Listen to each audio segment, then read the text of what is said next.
Madame, Monsieur, bonjour et merci de nous choisir pour un nouveau forum.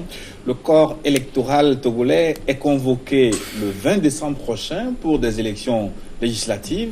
Mais à 48 heures de l'ouverture de la campagne électorale, une question se pose. To be or not to be? Est-ce que ces élections auront lieu?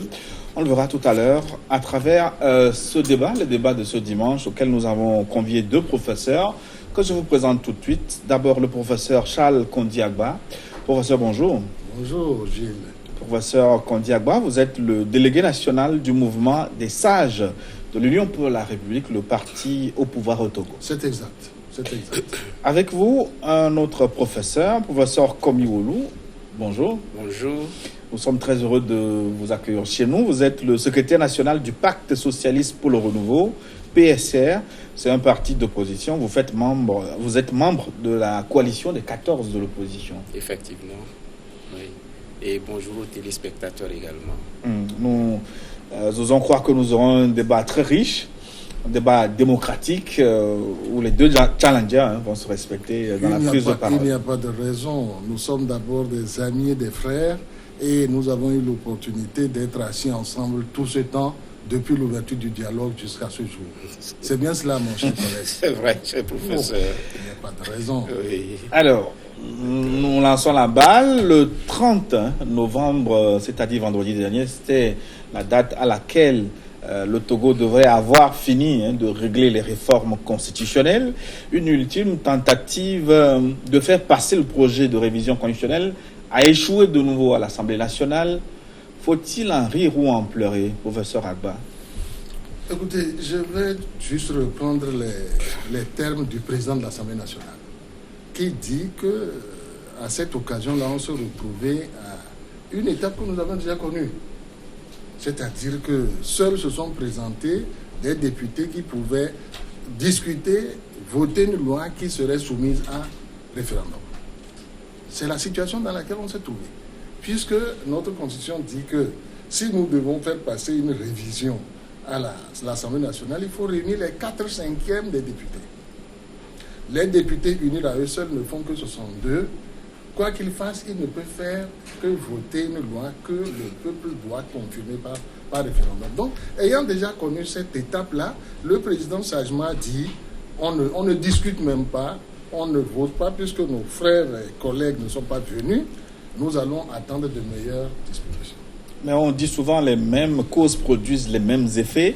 Si vous avez amené le même test qui avait posé problème plusieurs fois déjà, est-ce que vous ne devez pas vous attendre à la même réaction? Nous n'avons pas amené le même test, nous avons amené un test qui correspond à ce que la CEDEAO nous a demandé de faire dans la feuille de route. On dit feuille de route. Il s'est avéré qu'en réalité, ce sont les journalistes qui ont inventé le terme que nous avons tous adopté. En réalité, la CEDEAO dit les recommandations issues du sommet des chefs d'État de la CEDEAO du 31 juillet 2018.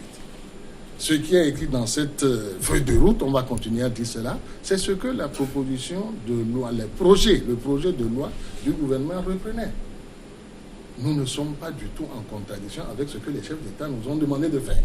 On reviendra à vous tout à l'heure. Pourquoi vous n'avez pas simplement proposé le texte de l'expert constitutionnel envoyé par la CEDEAO? Quand on vous propose quelque chose, on ne vous oblige pas. On ne vous oblige pas. C'était une proposition et nous en reparlons, comme tu l'as dit. Nous allons attendre que tu nous poses exactement le sujet. Je vous dirai ce que j'en pense. Professeur Roulou, la tentative de révision constitutionnelle a encore échoué. Malheureusement, et je vous le dirai clairement, la responsabilité n'est pas imputable à l'opposition. Vous avez vous-même déjà eu à poser quelques questions au professeur et je crois que ces questions en elles-mêmes indiquent l'origine du problème. Et il y a un proverbe qui dit qu'il ne faudrait pas regarder là où vous êtes tombé, il vaut mieux voir là où vous avez heurté la pierre. Donc le fait qu'il n'ait pas pu adopter cela le 30, c'est là où on est tombé en réalité. Quelles en sont les causes? Je crois que vous avez commencé déjà à les aborder. Donc, mais avant d'aborder les causes, le fait que l'opposition ne soit pas allée vendredi à l'Assemblée nationale pour étudier le projet envoyé par le gouvernement, est-ce que ce n'est pas encore l'éternelle faute l'éternelle démarche qu'on vous reproche souvent, la chaise vide. Ce n'est pas une question de politique de chaise vide. Et quand vous remontez l'histoire récente de notre pays, il y a eu plusieurs projets qui ont été déjà introduits, dont des projets émanant du gouvernement lui-même et qui n'ont pas abouti. Si tel est le cas, et si on peut faire intervenir un autre projet, si on peut faire intervenir un autre document, autre que, disons, un document de base, autre que ce que la CEDEAO a proposé, pourquoi avons-nous recouru à la CEDEAO? C'est une question, je crois, de bon sens. Et donc, c'est ce que nous poussions à demander, que le débat se fasse en partant donc de ce document. Et c'est simple. Et professeur, donc justement, la question vous est renvoyée. L'expert de la CEDEAO n'est pas tombé de nulle part. Il a été convoqué par la CEDEAO à l'issue des discussions, du dialogue politique inter-togolais, et tout le monde était d'accord avec le recrutement de ces experts, leur mandat, leur terme de référence. Maintenant que le travail a abouti, pourquoi on semble mettre de côté ce texte? Disons que nous ne les avons pas contestés. Mais je vous renvoie, moi, aux recommandations de chef d'État. C'est la commission de la CEDEAO qui nous a dit qu'elle a recruté des experts pour les élections et qu'elle a recruté un expert pour nous aider dans la révision de la Constitution. Ça part d'un bon sentiment. Mais la façon dont cet expert a travaillé, la façon dont les propositions nous sont parvenues, ont quelque chose de suspect. Ah bon? Absolument. Absolument. Quand ces propositions-là, avant d'arriver aux destinataires, je veux dire au gouvernement togolais, sont déjà sur tous les médias, sur tous les WhatsApp, moi je me pose des questions. Non, le test qui avait circulé sur les réseaux sociaux, on s'est rendu compte que c'est un mauvais test. Ah, bon. C'est un fake news, hein, parce que le porte-parole du gouvernement a eu à le dire sur un média. Je vous l'accorde. Mais quand vous regardez cette proposition, elle va au-delà de ce que les chefs d'État ont demandé dans leurs recommandations. On se trouve en présence d'une constitution qui est, un cas d'école, une constitution un peu scolaire, comme si on voulait faire une sorte d'expérimentation au Togo. Pourquoi je le dis, mon frère? Parce que l'expert est sénégalais, que moi-même je le suis un peu. Je le suis un peu pour avoir vécu 30 ans au Sénégal. Je connais la constitution du Sénégal. Ce qu'il a mis dans ses propositions ne se trouve pas dans la constitution du Sénégal. Il est sénégalais. Mais il n'était pas question de reproduire la constitution du Sénégal. Mais pourquoi il nous propose des choses que nous ne pouvons pas accepter, que nous n'accepterons pas? Parce que vous ne pouvez pas dire que le président ait élu un mandat à 2 tours, c'est ce que le président avait demandé. Il ajoute, l'élection n'est valable que si la moitié du corps électoral a participé au vote. Je n'ai pas vu ça dans la Constitution du Sénégal. Ça, cet aspect, c'est dans l'article 60, ça a été rectifié après, ça a été amendé. On vous a proposé un nouveau test. Quand ça a été amendé? La semaine dernière. Mais ça fait partie des propositions de l'expert. C'est bien ça, non? Oui. Alors vous me dites pourquoi nous n'avons pas accepté le texte de l'expert. C'est pourquoi je suis en train d'argumenter sur le texte de l'expert. Oui. Si vous reconnaissez que ça c'était excessif, c'est un premier point. Il y en a un autre. Oui. Il y en a un autre.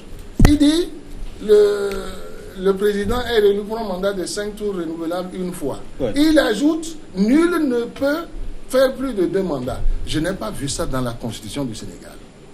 Ce qui est bon pour le Sénégal doit être bon pour le Togo. Il va plus loin.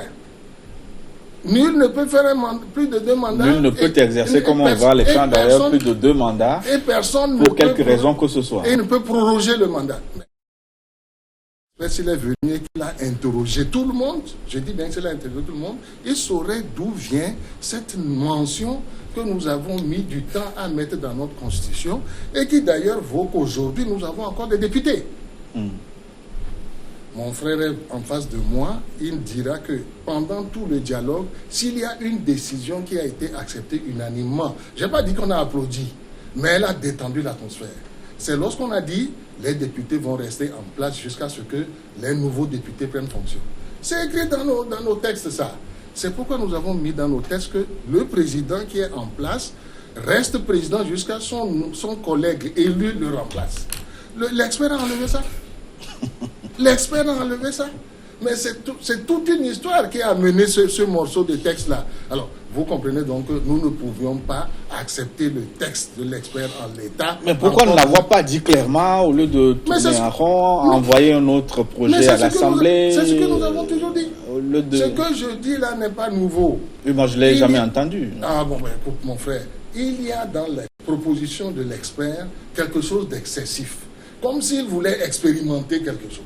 Est-ce que vous avez le même sentiment, professeur Oulou, vous qui êtes professeur de droit d'ailleurs? Avant même d'aborder le problème sous cet angle, à supposer que ce que dit le professeur soit vrai, et pourquoi ne pas débattre au sein de l'Assemblée en partant de ce document? Faire valoir cette argumentation en ce moment au niveau donc, de l'Assemblée en venant avec ce document. Et par anticipation, modifier le document avant d'en arriver au débat. Deuxième élément, mais on n'a pas demandé à l'expert de nous reproduire la constitution sénégalaise. Ça, c'est une réalité. Ce qui est bon pour le Sénégal serait bon pour le Togo. Ce qui est bon pour le Ghana pourrait être bon aussi pour le Togo.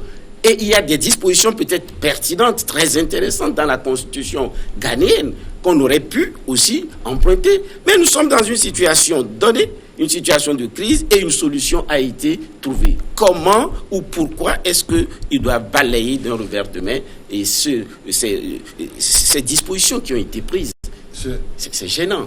Bon, ça ne me gêne pas, mon cher collègue. Comme il l'a dit, c'est un professeur de droit. Tout le temps que nous avons dialogué et à l'occasion des travaux préliminaires, s'il y a un document qui a aussi été adopté avant que nous commencions le dialogue lui-même, c'est les travaux préliminaires. Un travail a été fait.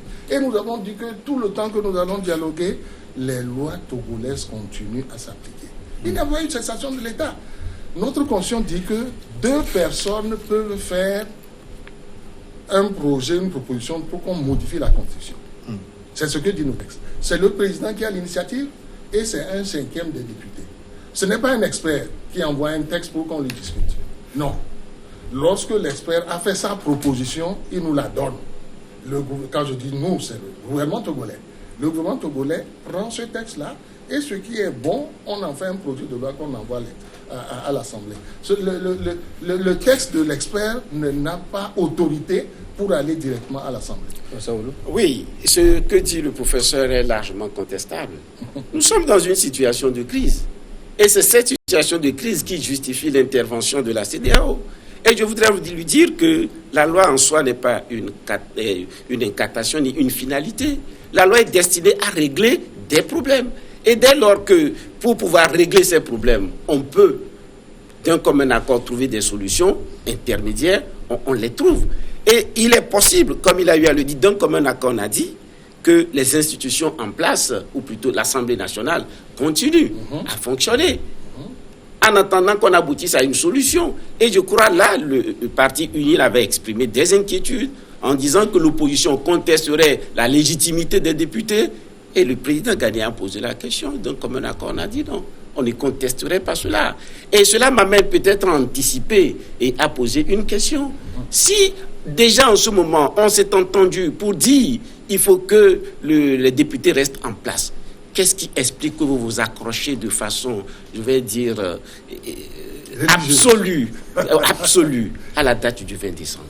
Nous y reviendrons certainement. Absolument. Nous y reviendrons. Mais il y a, à mon sens, une sorte de contradiction. On vous l'a dit, les institutions restent en place et à s'accrocher à une date comme si c'était une finalité en soi. Non, attendez. Mon cher collègue et professeur de droit, ce que nous avons dit au dialogue n'était pas une nouveauté. Je dis que c'est inscrit dans les textes de l'État togolais que le président en place reste président jusqu'à ce que son collègue élu le remplace. C'est écrit également que les députés restent en place jusqu'à ce que leur collègue élu les remplace. Ce n'était pas une nouveauté. Mais je dis encore à notre collègue, à notre invitant, que lorsque nous avons décidé de ça ensemble, l'atmosphère s'est détendue. Ce qui fait que vous avez des députés à l'Assemblée, vous avez même un chef de l'opposition, n'est-ce pas, qui a continué à l'être jusqu'à aujourd'hui. Oui. Absolument. Donc, je répète encore une fois, ce que l'expert commis par la commission de la CEDEAO a proposé, ce sont des propositions. Elle ne devait pas faire, c'est pas un projet de loi qu'il a envoyé à l'Assemblée. Dans ces termes de référence, il avait été dit qu'il propose un avant-projet de loi. Je ne peux pas l'affirmer. Mais je dis encore une fois, ce n'est pas un projet de loi qu'il a proposé. Oui, c'est un avant-projet de loi. Bon, donc l'avant-projet de loi devient projet lorsque le gouvernement le soumet. Et dans ces conditions, il ne servira à rien de recourir à un expert. On aurait simplement demandé au gouvernement d'introduire un nouveau texte. Et on ferait l'économie probablement de ce temps perdu, de l'économie de tout ce temps. Oui. Je reprends comme vous, comme le président de l'Assemblée nationale, qu'on a l'impression qu'on a perdu du temps. Parce que cette proposition du gouvernement, elle a déjà été faite. Elle a même déjà été votée une fois, aux 2/3 de l'Assemblée. Un instant. Quand je dis on a perdu du temps de commettre un expert. Oui. Parce que si vous dites que la proposition de l'expert, vous pourrez la mettre de côté. Non, et ensuite, c'est ce que vous avez fait, monsieur le ministre. C'est ce que vous avez fait. Ce que l'expert a produit et qui nous semblait ressembler à la majorité des conditions que nous trouvons en CEDEAO, nous l'avons accepté, nous l'avons mis dans notre projet de loi. Chaque fois que je dis notre, il faut penser gouvernement. Ça se comprend. D'accord. Voilà ce que je veux dire. Je veux dire que seul le président de la République et seul un 5e des députés ont le droit de présenter soit une proposition de loi, soit un projet de loi. Mais est-ce que nous ne sommes pas dans un contexte particulier? Parce que il y a un dialogue qui est en cours. Vous avez fait appel à des facilitateurs qui sont dans un rôle, on va dire, d'arbitrage, parce qu'ils ont fait des injonctions qui ont été intégrées dans nos lois exactement. Donc pourquoi cette fois-ci, on semble dire qu'il y a une forme de... Ils ont fait des injonctions qui ont été intégrées dans nos lois? Oui, mais... comme laquelle? Par exemple, la recomposition de la CENI. Non. En fait, la recomposition de la CENI, vous avez bien vu le travail qui a été fait? Le travail est resté l'esprit de l'accord global, l'accord politique global. La parité, si vous permettez, la parité entre l'opposition et le parti au pouvoir en ce qui concerne la CENI. C'est ce que nous savons. Mais le mode de désignation des membres de la CENI, tel que on l'a vécu la dernière fois, c'était une prescription de la CEDEAO, professeur Agba. Prescription, c'est beaucoup dire. Nous sommes partis à Conakry et avec l'opposition, nous avons trouvé cette sorte de gentleman agreement pour dire, de toute façon, puisque nous conservons la parité, vous pouvez prendre 2 partis extra-parlementaires et une société civile et nous prenons le reste. Ce qui fait toujours 8-8 au lieu de 5-5 comme on avait dit par le passé. Nous n'avons pas enfreint la loi. Je voudrais dire que UNIR aurait dû nous dire dès le départ qu'ils ne veulent pas donc qu'un expert intervienne et que tout ce que la CEDEAO ferait ne serait que de simples propositions. Et dans ces conditions, peut-être qu'ils auraient récusé la CEDEAO.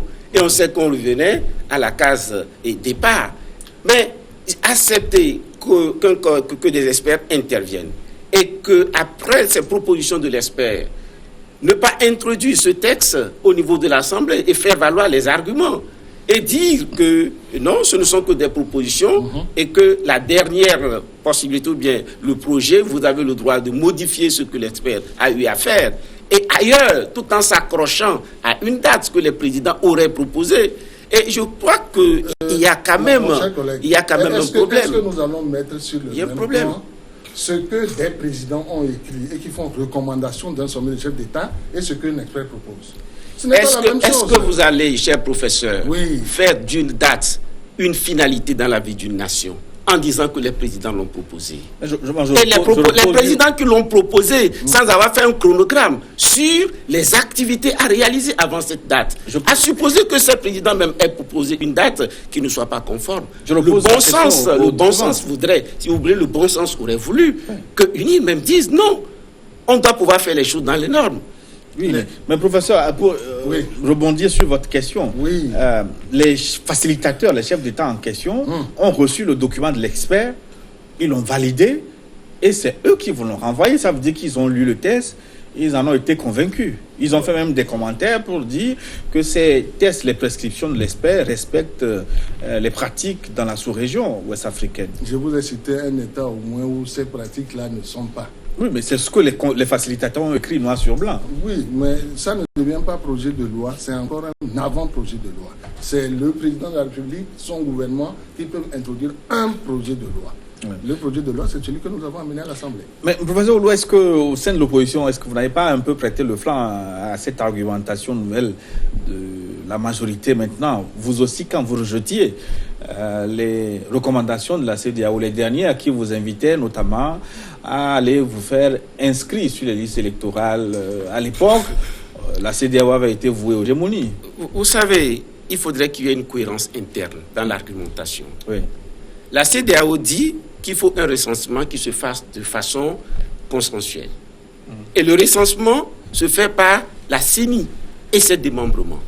Et vous voulez que ce recensement se fasse avant même la mise en place de la CENI et de ses démembrements. Vous voyez que lorsque l'opinion de la démarche d'une personne en soi comporte des contradictions, il faut les rendre cohérentes. Donc, nous n'avons pas prêté le flanc en refusant un recensement. Nous voudrions un recensement qui se fasse pour qu'il n'y ait pas de contestation. Je crois que c'est la finalité qui détermine les moyens. La finalité étant d'obtenir des élections consensuelles, on ne peut pas faire un fichier sur une base contestable pour aboutir à des solutions non contestables. Mais et donc, est-il que vous n'avez pas respecté les consignes de la CEDEAO? Vous voudrez qu'on aille se faire recenser alors que l'organe qui fait ce recensement n'est pas représentatif. C'est ce que vous nous demandez. Non, il ne s'agissait pas d'argumenter, c'était des recommandations qui ont été faites. Donc vous l'acceptez ou vous le... Ça rejoint ce que je dis relativement à la date. Vous avez vu vous-même que la date à laquelle on devait faire ce recensement et la date à laquelle la CENI devait être mise en place. La CENI n'a pas pu être mise en place avant ce recensement. Et la CEDEAO aurait dû tirer la conséquence en disant attention, il y a eu un problème dans nos programmations. Et s'ils avaient tiré cette conséquence, qu'est-ce qui se serait passé? C'est que, on dit, on décale. Parce que lorsqu'on fixait cette date du 20, je me rappelle très bien avoir dit qu'il était nécessaire d'inventorier les activités à faire. C'est ce qui permettrait en réalité de déterminer la date. Et à l'époque, c'était, je crois, le 30 novembre. Et le président guinéen avait dit à l'époque ceci, oui, 30 décembre et 30 novembre plutôt, on le propose comme ça, à titre indicatif. Et j'ai dit ceci expressément. J'espère que le moment venu, lorsque nos adversaires se fonderont sur cette proposition des facilitateurs pour dire que c'est une exigence, vous serez avec nous pour défendre que ce n'était qu'une date indicative. Je crois avoir dit ça. Monsieur le professeur, voilà. La date indicative, ce n'est pas la même chose que les recommandations de la CEDEAO issues du sommet extraordinaire du 31 juillet. La date indicative, c'était avant. C'était avant. Celle-là était indicative. Mais quand on a dit 20 décembre, elle devenait impérative. À aucun moment on a dit que la date du 20 décembre était indicative. Je m'inscris. Nous avons siégé ensemble au dialogue jusqu'à ce jour, je le répète. Je ne me rappelle à aucun moment qu'on ait dit la feuille de route vient de sortir, mais le 20 décembre qui est inscrit, c'est une date indicative. Je n'ai jamais entendu ça. Vous me permettrez, monsieur le ministre. Et si le 20 décembre a été fixé, c'est parce que les chefs d'État ont bien vu que du travail avait déjà été fait. Du travail a été fait par la CENI.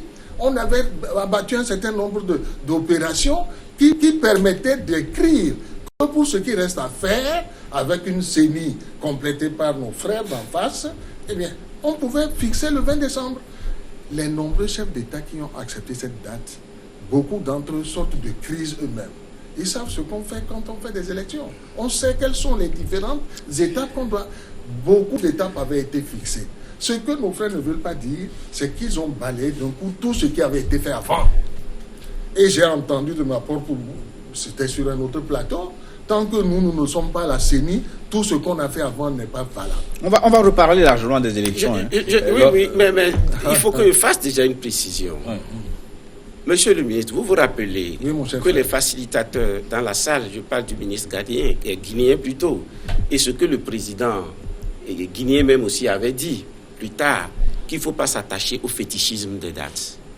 L'expression ne vient pas de moi. Ça vient du ministre guinéen, je l'ai dit. Guinéen, et repris. À l'occasion d'une interview. Oui. Bon, même dans la salle, je crois que quand on parle... Même dans la salle. Non, j'étais dans la salle avec vous. D'accord. On va reparler des élections au cours de la seconde partie de cette émission. La première partie, on va finir avec les réformes. Mais professeur Agba, dites-moi, depuis 2014, pourquoi vous n'évoluez pas dans vos propositions de réforme constitutionnelle? Il me semble que vous revenez avec les mêmes textes depuis là. Pourquoi ça n'évolue pas? Pourquoi le 31 décembre, le 31 juillet 2018, vous avez dit 2014, pourquoi les chefs d'État nous demandent ceci? La conférence invite le gouvernement et les acteurs politiques à œuvrer en vue de l'adoption de réformes constitutionnelles en prenant en compte, entre autres points, les points suivants. A. Le mode de scrutin à 2 tours pour l'élection du président de la République. B. La limitation à 2 du nombre de mandats présidentiels. Voilà ce que les recommandations nous disent. Et aussi bien dans le texte de 2014 que de 2018, c'est ce que nous mettons. Mais pas de la même façon, c'est ce que l'expert aussi a mis. Donc pourquoi vous ne prenez pas le texte de l'expert dans la mesure où l'autre camp semble faire confiance en ce texte-là? J'ai dit que l'expert a mis cela. Oui. Mais l'expert nous a amené à une constitution trop universitaire, je puis dire. Pourquoi il ajoute que seule une élection où la moitié du corps électoral se représentait dans la... Cet expert a été élagué. Pourquoi il ajoute que nul ne peut faire plus de 2 mandats? En quoi ça vous dérange? En quoi ça nous dérange? On ne le trouve pas dans toutes les conditions, même si mon collègue dit qu'on le trouve dans certaines d'entre elles. Lui qui est sénégalais et moi qui le suis un peu, je suis parti à la constitution sénégalaise, ce n'est pas écrit comme ça. Oui, mais professeur, cette argumentation, il me semble, il faudra choisir autre chose. Ah bon? Le fait que cet élément ne se trouve pas dans d'autres constitutions, c'est pour ça que vous le refusez, il me semble que... Oui, mais non, mais pourquoi il nous l'impose? Pourquoi vous n'en voulez pas? Nous n'en voulons pas parce que ce n'est pas courant, ce n'est pas commun.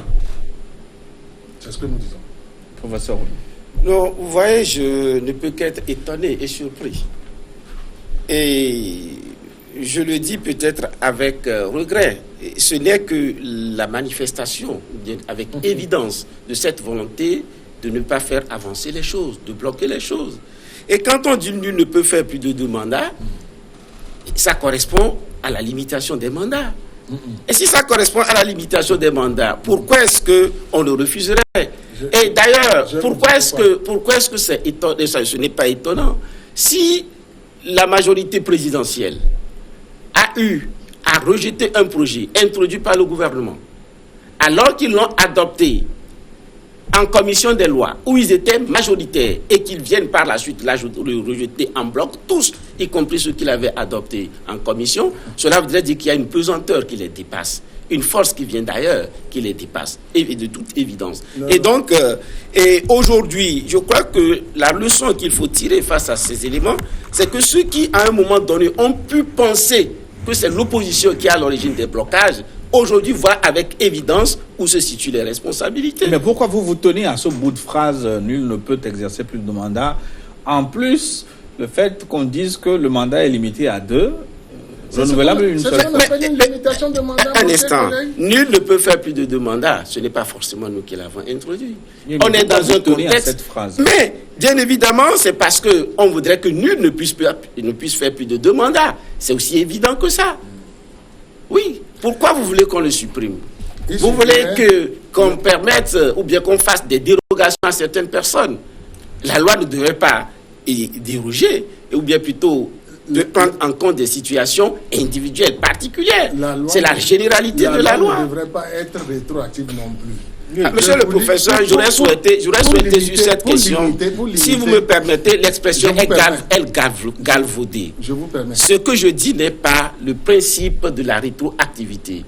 Je sais, vous êtes professeur et je ne peux pas entrer dans ce débat très détaillé avec vous puisque vous êtes de droit. Voilà, c'est pour cela que je ne voudrais pas. J'aurais souhaité que j'ai un juriste devant moi pour qu'on puisse le faire. Mon cher collègue, journaliste, pour limiter un mandat, on n'a pas besoin d'ajouter cela. La durée du mandat du président est de 5 ans. Le mandat est renouvelable une fois. Point. On a limité le mandat. Alors, quelles sont les incidences de cet article qui vous met à mal et qui vous amène à l'enlever? La crise a commencé avec ça. Nous voulons un retour à la Constitution de 1992 et il y a même des partis ou des établissements qui se sont créés qui s'appellent en aucun cas. Ça s'appelle comme ça. C'est ça. Vous le savez bien. On l'avait dans notre Constitution. Bien sûr, mais dans notre Constitution, nous ne l'avons plus. Parce qu'en 2002, de façon tout à fait régulière, cette constitution a été révisée, monsieur. Non, on ne peut pas dire que de façon régulière. Vous savez... Qu'est-ce que dit la constitution, vous savez, quand vous dites que vous l'avez fait de façon régulière, ce n'est pas tout ce qui est légal qui est légitime. Ce n'est pas du tout légitime ce qui a été fait. Mais c'est légal. Mais c'est la légitimité qui l'emporte. C'est légal. C'est la légitimité qui l'emporte. La légitimité n'a aucun instrument de mesure, c'est ça. Il y a un instrument de mesure. Bien évidemment. Lorsque une constitution adoptée par référendum et que dans une situation de crise, vous en arrivez à obtenir un parlement entièrement monocolore, peut-être à dessein, pour procéder à des modifications pour en tirer une certaine légalité, une certaine légitimité, bien évidemment, ce n'est pas normal. Nous n'allons pas traverser l'histoire, mon cher collègue. En 2002, j'avais cette chance-là, j'étais au gouvernement. Voilà. Je peux vous dire comment tout ceci s'est passé. Parce que les élections de 1999 avaient déjà été boycottées par l'opposition. Le président Yadema à l'époque dit, bon, d'accord, nous allons refaire des élections. De 1999 jusqu'à 2002, en tergiversation, nous n'avons pas pu obtenir que l'opposition vienne aux élections d'octobre 2002. C'est exactement la même situation que nous vivons aujourd'hui. Voilà. Aujourd'hui, c'est même un peu pire. Vous n'avez même pas été vous faire recenser. Voilà. Alors, quand vous ne venez pas aux élections et qu'un parti ou un certain nombre de partis se présentent, vous n'allez pas dire que ce n'est pas légitime. C'est le même peuple togolais qui les a élus. De vous à moi. Et mon cher juriste, voilà. Cette constitution de 1992, qu'est-ce qu'elle prévoit pour être modifiée? Qu'est-ce qu'elle a écrit elle-même, la constitution? Si vous pouvez me voter des modifications à 4/5e, je suis d'accord. C'est ce que la constitution dit. Nous n'avons fait qu'appliquer la constitution de 1992. Je vous dis que... Nous n'en avons pas trahi ni l'esprit ni la lettre. La loi n'est pas que mécanique. Vous en avez trahi l'esprit. Oh. Je vous le dis. Et vous faites... un rapprochement par rapport à la situation actuelle, de vous à moi. Vous savez que c'est la CENI qui fait le recensement, qui organise le recensement. Et vous savez que la CENI n'a pas encore été mise en place. Et vous savez, puisque c'est dit, rappelez-vous ceci. La CENI est déjà en place. Rappelez-vous ceci. Un instant. Des élections. Je vais demander à monsieur le ministre, à monsieur le ministre. On va parler des élections après la pause. Je voudrais lui rappeler quelque chose. Rappelez-vous que le facilitateur a dit dans la salle, au moment où nous avons commencé les négociations, les élections constituent le nœud ou bien l'un des problèmes fondamentaux de votre crise. Vous ne pourriez pas être en discussion et au même moment continuer le processus dont les questions, le processus électoral. Attendez, on trouvera une solution durable. Bon, on va parler abondamment des élections. Mais... Mon cher collègue, je m'en rappelle. Oui. Voilà. C'est pourquoi le gouvernement a dit à la CENI, vous arrêtez les opérations. Non. Mais si... Tout ce qui a été fait, c'est après que le président Ghanéen ait dit cela. Non. Oui, et la CENI n'a jamais arrêté ses activités. Revenons aux réformes. Être témoin. Avec une question qui m'a été adressée par un téléspectateur pour vous. Oui. Spécifiquement, il demande pourquoi UNIR semble chaque fois voir derrière les projets ou propositions de loi sur les réformes une façon d'empêcher Faure Gnassingbé d'être candidat en 2020. N'est-ce pas une façon d'obliger à fabriquer une loi taillée sur mesure? C'est ce que le téléspectateur me demande. Je voudrais répondre à ce cher spectateur que le président, ni le parti UNIR, ni le président Faure ne se sont déclarés candidats pour 2020. Ce ne sont que des procès d'intention, ce ne sont que des supputations. Oui, mais parce que quand on dit nul ne peut exercer plus de 2 mandats, au Togo aujourd'hui, la seule personne qui est concernée, c'est Faure Gnassingbé. Bon, mais nous refusons justement qu'une constitution vise une personne. Non, parce que nous sortons d'en prendre. L'histoire du Togo doit nous instruire. Nous ne devons pas retomber dans les mêmes... C'est pas une personne que le mot vise, parce que pour l'instant, il est le seul concerné. Mais à l'avenir, les futurs présidents seront... Je vous assure que nous sortons d'en prendre. Au sortir de la conférence nationale, nous avons vu ce que les textes ont écrit en noir sur blanc. À l'époque, il y avait un candidat supputé qui avait 44 ans et on avait dit qu'il faut avoir 45 ans pour être candidat à la présidence. Vous n'avez pas oublié ça. Chaque fois qu'on a mis un paragraphe, un petit alinéa qui vise quelqu'un, évidemment, on se braque. Nous disons qu'il faut que la Constitution soit ouverte.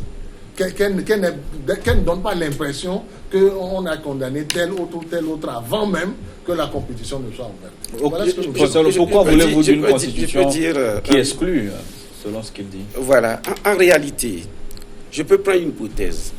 On aurait pu être dans une situation dans laquelle on a des anciens chefs d'État au Togo qui auraient déjà fait 2 mandats. Ils seraient tous concernés parce qu'ils sont dans une situation visée donc par la loi. Maintenant, malheureusement, ou peut-être heureusement, disons-nous, malheureusement, c'est le président Faure seul qui est dans cette situation. D'accord. Et à supposer qu'on l'exclue, effectivement, que ce soit lui, ça se justifierait. Regardez par vous-même. La loi, je le dis, n'est pas une incantation. Toute loi a une finalité. Qu'est-ce qui justifie qu'on limite les mandats? Est-ce que quelqu'un qui peut-être serait en cours d'exercice, qui aurait déjà fait 2 ans, 2 mandats ou 3 mandats, à supposer qu'il revienne, la solution qu'on veut, disons, obtenir, le mal qu'on veut éviter, est-ce que ce mal serait évité? Faut-il, pour la situation d'une seule personne, hypothéquer ce qu'on considère comme d'intérêt général? Et je vous dis, même si on ne met pas ce nul-là, la loi est d'application immédiate. Il ne s'agit pas d'une question de rétroactivité. Toute loi d'ordre public est d'application immédiate. Et j'aurais souhaité, je vous l'avais déjà dit plusieurs fois, que des collègues juristes viennent pour qu'on fasse un débat clair sur cette question. Je suis partant. Il ne faut pas confondre ce qu'on veut régir et le fait qui est déjà passé, qui constitue un fait juridique. Les 2 mandats déjà faits sont des faits juridiques qu'on ne peut pas ignorer. Voilà. Monsieur Boko, oui. Je ne vais pas commencer à parler de sciences vétérinaires ici parce qu'on n'en sortirait pas. Voilà, tout à fait normal. Mais comme mon collègue vous y a invité, faites donc un forum entre juristes. Moi, je m'en tiens à cette... Alors, moi, je vous repose la question autrement. Oui. Est-ce que vous épousez les vertus de la limitation d'un mandat présidentiel à 2? Absolument. Oui, qu'est-ce que ça apporte? La raison... Quels sont les avantages? La preuve que j'en donne est que le parti UNIR et ses députés ont déjà voté un texte de ce genre-là. Oui, nous sommes tout à fait d'accord. Ça a existé. Quels sont les avantages de la limitation du mandat, selon vous? Quels avantages? Encore que dans certains États, on a écrit 2 mandats consécutifs. Ça existe aussi. Oui, mais ça existe aussi dans les constitutions. Si vous épousez les vertus de la limitation, pour vous, pourquoi il est intéressant de limiter le mandat présidentiel? Il y a une alternance, on tourne, pourquoi pas? Absolument, c'est un avantage. L'avantage que je vois, c'est là. Changement, évolution du personnel politique, oui, beaucoup d'avantages. En voici quelques-uns. Oui. Alors,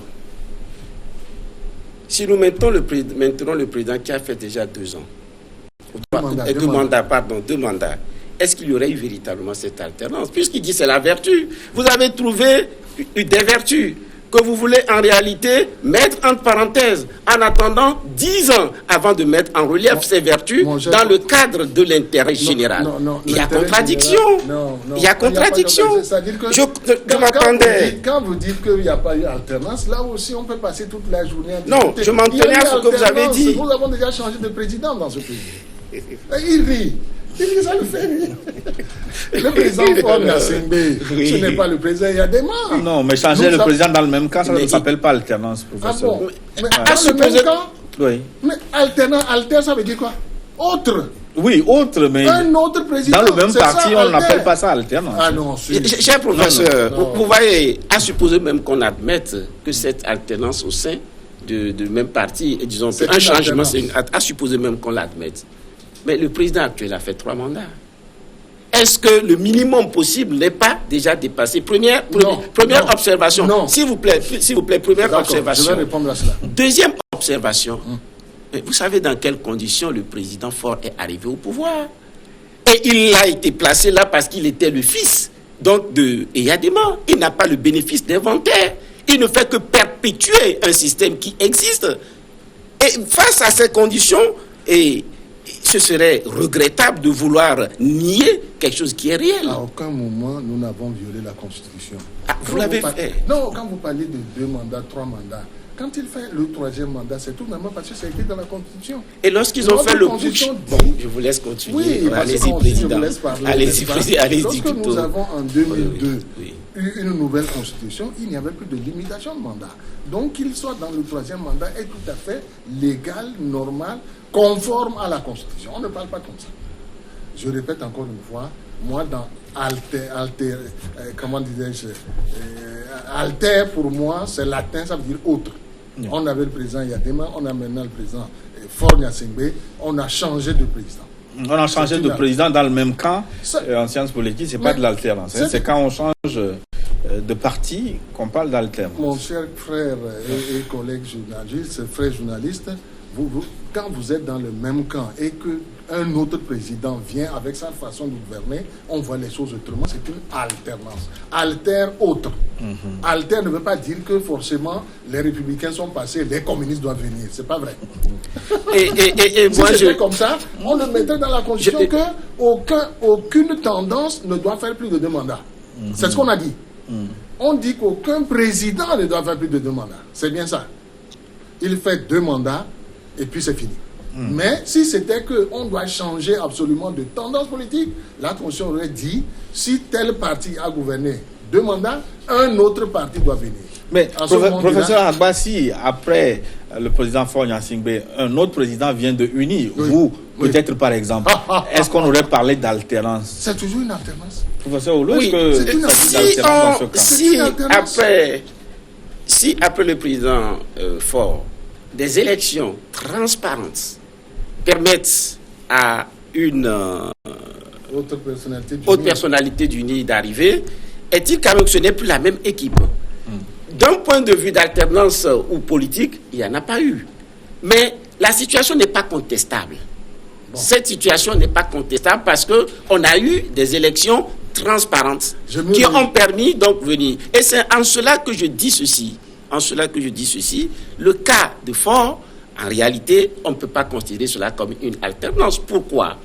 J'ai dit au décès du président Yadema, on l'a mis là de force. On sait dans quelles conditions. Et c'était, bien évidemment, vous n'allez pas nier la vérité, la réalité. De force parce que des généraux sont apparus à la télé en violation de la Constitution, qui disaient à l'époque que tout coup d'État est un crime imprescriptible, sont venus de force présenter Faure comme étant président de la République. Et qu'est-ce qui s'en est suivi? Plus tard, j'arrive. Plus tard, à la suite des élections totalement, et je vais dire, des élections non transparentes, et avec 2000 et plus de 1000 morts au Togo, il en est resté. Et c'est la succession de ces crises qui nous conduit là où nous sommes. Parce que ne l'oubliez pas, lorsque ça s'est passé en 2005, on en était arrivé à l'accord politique global, qui était un accord pour régler le problème qui n'a jamais été appliqué. Mon cher collègue, vous parlez d'une époque... Professeur Alba. Ah non. Parce que quand vous dites que des militaires sont apparus, cette période-là a été supprimée, annulée, lorsque le président Faure de lui-même a dit donc, je démissionne de cette présidence-là. Il a quitté cette présidence. Et l'intérim a été assuré selon la Constitution par le président de l'Assemblée nationale. Fort heureusement ou fortuitement, il est de mon village. Donc je peux en parler. Si on limite bien les mandats, peut-être vous serez le prochain président. Ce serait une bonne chose, monsieur le ministre. Mon a déjà été. Non, vous n'en voulez plus. Le président Faure a dit, compte tenu de ce que vous dites, je quitte mes fonctions. Et l'intérim a été assuré par El Hadji Abbas Bonfo. Ne revenez pas sur les militaires qui ont de force imposées. On ne peut pas ne pas revenir. Oui. Je crois que c'est cette erreur que fait UNI, probablement, pour savoir que notre l'histoire et la situation actuelle que nous vivons dépend de cette histoire. Maintenant, de cette façon si les réformes permanente. Piétinent toujours. Oui. Est-ce que c'est vous, l'opposition, qui êtes trop gourmande, ou le pouvoir qui ne veut pas céder? En réalité, sur cette question, j'ai dit et je le répète, j'en ai même parlé, je crois, à l'une des rencontres à la communauté internationale. L'opposition ne demande rien d'autre que le respect des principes démocratiques, des valeurs démocratiques. Qu'est-ce que nous demandons d'extraordinaire? Oui, pour aller de l'avant, est-ce que vous ne pouvez pas concéder la suppression de ce bout de phrase? Un instant, nous n'étions pas totalement d'accord avec le contenu de l'accord, du projet de l'expert. Mais nous avons dit, nous sommes dans une situation donnée.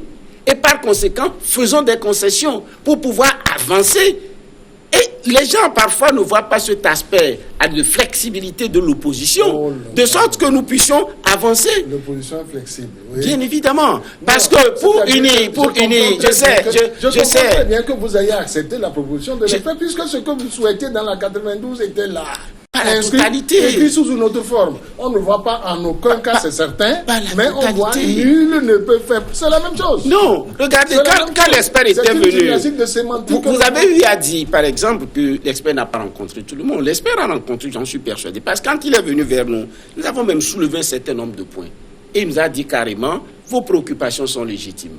Mais je ne les prendrai pas en compte pour la simple raison que ça ne fait pas partie des thèmes de référence. C'est ce qu'il nous avait dit, clairement. Et donc, tout ce qui a été proposé n'emporte pas forcément notre adhésion. Mais pour pouvoir avancer, on aurait dû tous ensemble considérer ce texte comme, tout au moins, entendons-nous sur ceci.